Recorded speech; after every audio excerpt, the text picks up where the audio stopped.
Hello everybody, how are you? Welcome back to my channel, Living for the Living, 96, practical guides to gain totality in this, the world of chaos. It all sounds a little bit dramatic, doesn't it? To be honest with you, I'm not sure, I'm not completely bonkers, but it's not something that I worry about too much.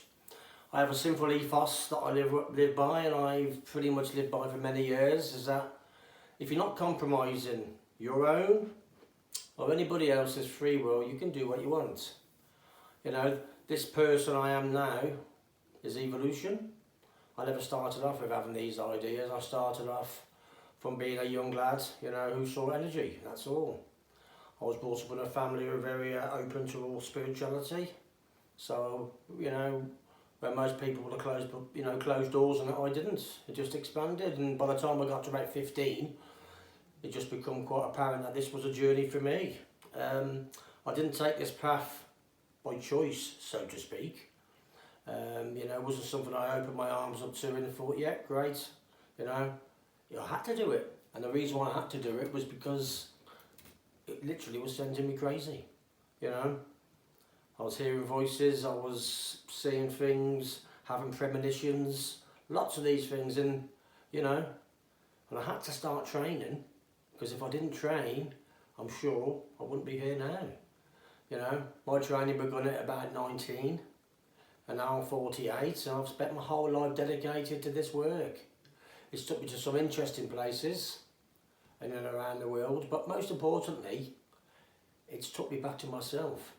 In my early years of growing up, I used to run a business. I studied, travelled, married, children, bought houses, all of these rites of passages, but behind all of it was this, this spirituality. So from the age of about 21, 22 to 25, 26, 25, I studied intense on year-long plans and retreats, studying North American shamanism.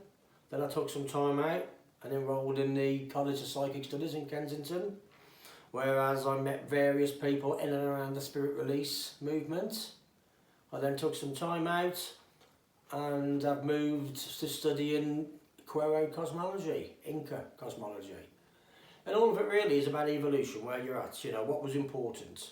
But for me, I just wanted to say, it wasn't the choice that I made for my future, when I was 15, 16 years old, or 21. It was always there, and I thought it would always be a gift. But apparently, my other selves, the higher self, the subconscious, the superconscious, the divine, whatever you want to call it, had other plans for me. And I had to go through 11 deaths, 11 real deaths, not abstract or, circumstantial, they're real. Starting off with my right lung, I was having issues with that. I was having what's called a pneumothorax, which is air gets trapped in behind the pocket of your thorax. My lung collapsed multiple times, and in the end, at the age of 23, I had an operation and they removed 2 pieces of my right lung. So straight away there's 3 or 4 deaths. Then I moved on. My next one was a stressful breakdown through running quite a successful business, of which I've been operating for about 5 years, in and around the big crash of 08, and leading up to that. That was another one. Then it was alcohol. At this point, I was about 33 years old. I became addicted to alcohol. So it was a vice. It was a way that I was able to suppress this spiritual self of me. I'm prescribed medication. I wouldn't call myself a junkie. Somebody said to me once, somebody in the NHS, do you take drugs? I said, look, the only drugs I've been addicted to are the ones that were prescribed to me by the doctors. I had a few deaths surrounding that. And then in and around 2017, I started becoming again, completely out of the blue. There was nothing wrong with me, obviously because of my physiology, I have regular blood tests, or were having regular, well yeah, I still do, but then, so nothing came up with these levels in any capacity. And then 2019, I'm a type 1 diabetic. By the middle of the end of 2020, I've had 3 DKAs, which is a diabetic ketoacidosis, which is a high ketone poisoning. Most levels are between 0.1 and 0.6. Mine was over 8. That's as high as the machine would go. So up to 50, 60, 70 times higher than what they should have been in some capacity. And I nearly died again. So another 3 deaths there, and total 11. And after the 11th death, or the 11th dark night of the soul, I realised then what my journey was. You know, it took all of that time to shed my ego. You know, one of my knowings is quite interesting. I take all of the religions, spiritual paths, you know, because obviously Buddhism isn't classed as a religion. It's classed as a journey, a path. So all of these, I take them all, and I believe we have the capacity to take what we want out of them. So like when the Buddhists call it bardo, in between lives, and they come back to do something, I call it contracts, agreements, affirmations. When the Buddhists look at the karma, I very much like that. As I've discussed earlier in videos, it's not so much the karma of this incarnation, it's a karma of your entire soul.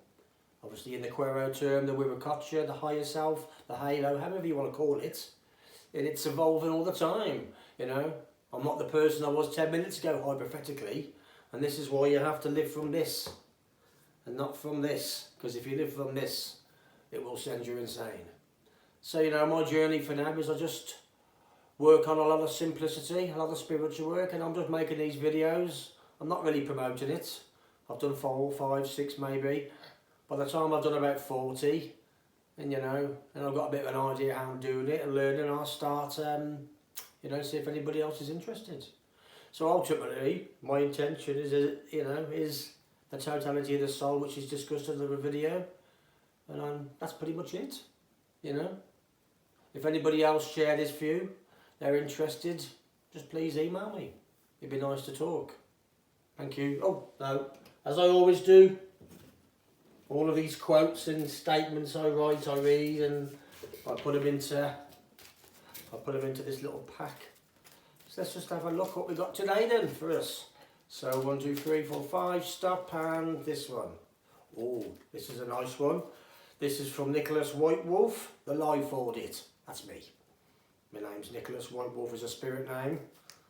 That a shaman I've been working with, a Quero shaman, introduced to me from the Living for the Living 96 program. As I said, the Life Audit, it states, as this was obviously all applies to me. As the physical pain increases, so does my love for all humanity and the divine.